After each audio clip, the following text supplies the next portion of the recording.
Today, what's our topic? It is going to be the law of sines, okay? So law of sines works for any triangle. It doesn't have to be a right triangle, but it works for any triangle. So it doesn't work for a right triangle? It will work for a right triangle, yeah. In fact, that's one thing kids will do, Ryan. It's a great question. I've seen kids just totally drop using the opposite or the hypotenuse. I've seen kids say, well, I don't need even that because the law of sines will work for right triangles as well.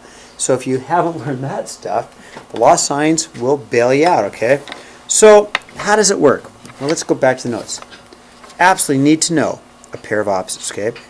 So it sets up either the opposite side of the sine of that angle equals the opposite side of the sine. When I say opposites, angle, opposite side, right? Angle, opposite side. So if you know a pair of opposites, you can use the law of sines. So if I take a look at example 1, I have a pair of opposites, okay? I'm going to circle those. If you know a pair of opposites, then what I want to do is use the law of sines, okay? There's a thing called the law of cosines. We'll learn that in a couple of days. And the law of cosines is used if you don't have a pair of opposites. But the law of sines, if you have the opposites, we're going to use that. Now, if I have angle G, I know angle G, then what I can find is little g because of the opposite. It all comes down to the opposite. I've got a side and its opposite angle. I can find a side and its opposite angle. So then the trick is write the unknown first. So what I'm going to do is to set it up, I'm going to make sure I write down the unknown first. Okay, so what does that mean? Well, what I don't know in this opposite contraption, this triangle, I don't know G. I know 11, 54, I know the 68, but I don't know the G. So just write down the G and start setting up the ratio. So it goes like this. Side over the sine of its angle. So G over the sine of 68 equals side, which is 11, over the sine of its opposite angle, 54. That is it. It's just the side over the sine of its angle equals a side over the sine of its angle. And then we're just going to cross multiply. Okay, so I'm going to multiply that up there. We're going to have G equals 11 times the sine of 68 over the sine of 54. And I'm just going to use my calculator to get an answer, okay? So, all right. Make sure I'm in degree mode, right? Got to do degree mode. Let me make a little note. Degree mode has to be degree mode because I see the degrees. Degree mode has to be degree mode because I see my little degrees, right? So I'm going to check my mode. I'm in degree mode. Cool. So let me just type this in. I'm just going to go 11 sine 68 divided by sine 54. I get an answer. That's it, 12.6. It's that easy. It is that easy. Yes, Ryan? How come you divided by the sine of 68 and the sine of 54 when in the notes it said to be sine of the big G? Great question. So there's two ways to use the formula. One is, let me go ahead and write this answer down. I'm going to answer that, okay? Real quick. G equals 12.6, right? Centimeters or whatever, okay? So Ryan, real quick. When we get to example 2, what you won't know is angle C. So then all of a sudden the angle is on top. So there's two ways to write the formula. You can write the formula as the sides are on top, or the reciprocal, you can write the formula as the angles on top. It just depends on what you want to solve for, right? It's still the same formula. Yeah, and in theory, well, not in theory, but realistically, there's only one formula, right? Because you could take this and rewrite it to that by cross multiplying. Same thing, you can take this and rewrite it to this. I give you both simply because if you need to find the angle, write the angle down first. Does that make sense, Ryan? It's really one formula, but I wrote it down twice. Okay, now, big deal. I've got G equals 12.6. That was easy, wasn't it? So what else could we find? Angle. How about angle I? Could we find angle I? What do you think? Angle I? So how do I find angle I? What do you think? 180 minus 54 plus 68. Totally right, Colby. I mean, that's just geometry, right? It sounds right. So 180 minus parentheses 54 plus 68. About 58 degrees, right? Angle I is 58 degrees. Okay, that's easy. Now, Raul, you were about ready to say little I, right? So what about little I? Can we find little I? We got a pair of opposites, don't we? So I'm going to use 11 and the 54, and then I'm going to use my little I and 58. So Ryan, here's a great question. If I always write down what I don't know first, it just sets me up, doesn't it? So I know I'll be using this version of it, because if I write down the side first, so I don't know I, so I'll go, okay, little I over the sine of its angle. Sine of 58. So little I over the sine of its opposite angle equals, well, I can either use the 11 and 54, I can use this 12.6, but normally I like to say, okay, let's use the 11 because it's exactly 11. The 12.6 was a calculator answer, right? So to be accurate, let's use the pair that we actually have that are exact. So I'll go 11 over the sine of 54. So it's as easy as this. It's side over the sine of its angle equals side over the sine of its angle. Yeah, Quinn? It says G equals 11 plus sine of 68 on that right there. Is that a plus? That's a times sign, right? Because I multiply it up, cross multiply, right? So then let's cross multiply here. In fact, watch this, Quinn. So I'm going to bring and cross multiply, so bring that up there. So that's going to be 11 times the sine of 58 over the sine of 54, right? And I'm just going to use my calculator. 11 sine 58 divided by sine of 54, and I get an answer of about 11.53, okay? So little I is about 11.53, okay?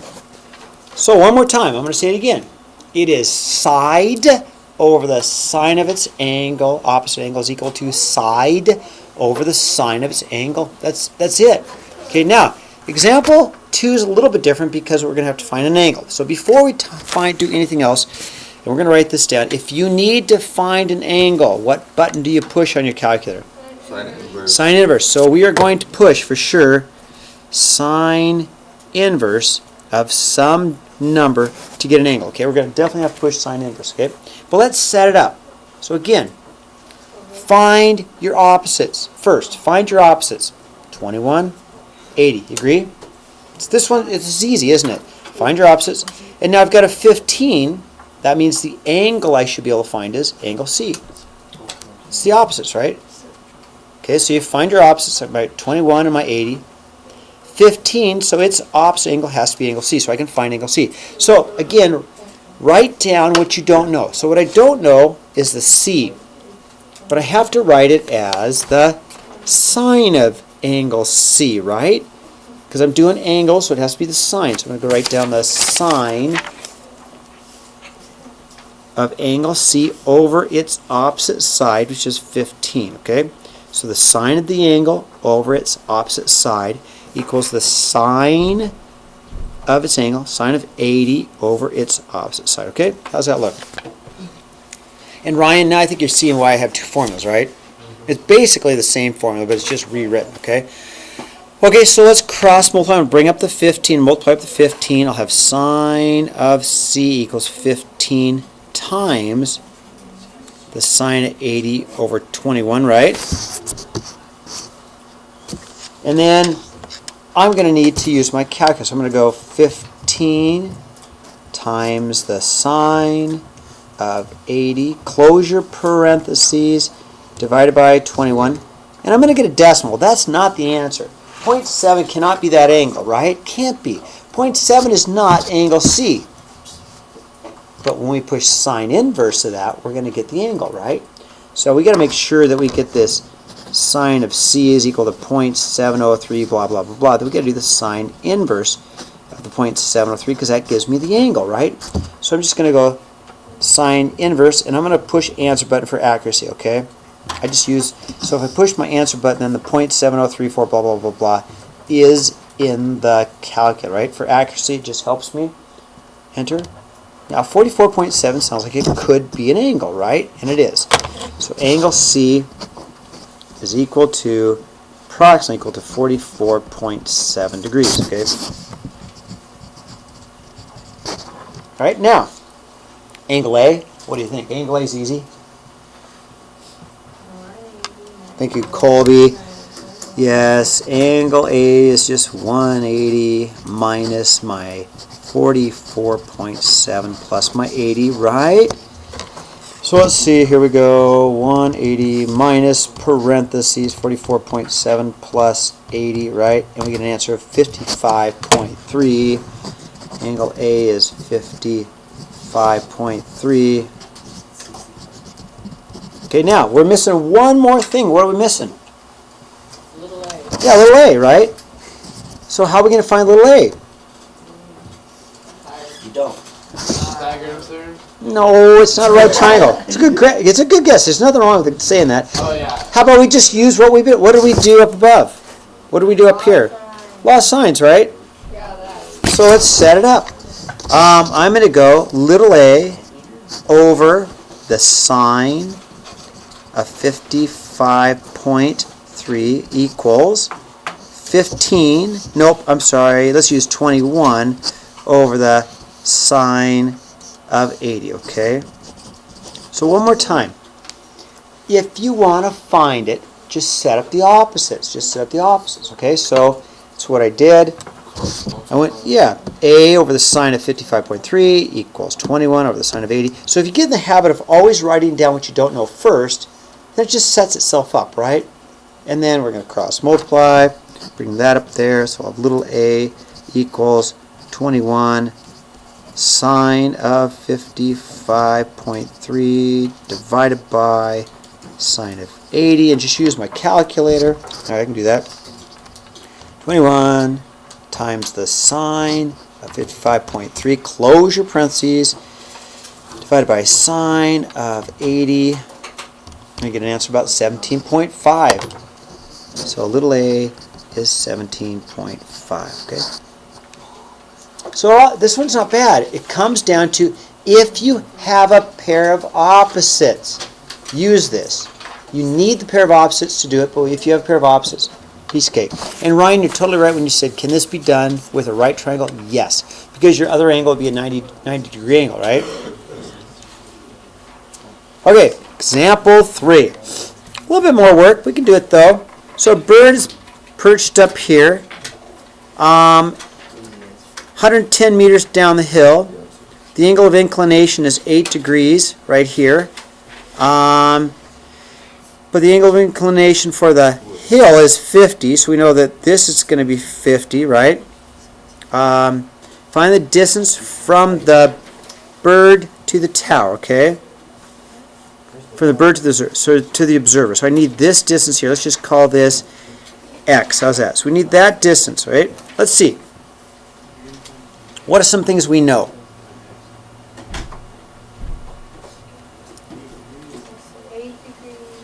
Okay, that's all. 110, right? 50. What if I drew a triangle straight down and made a right triangle here? Would that help me at all?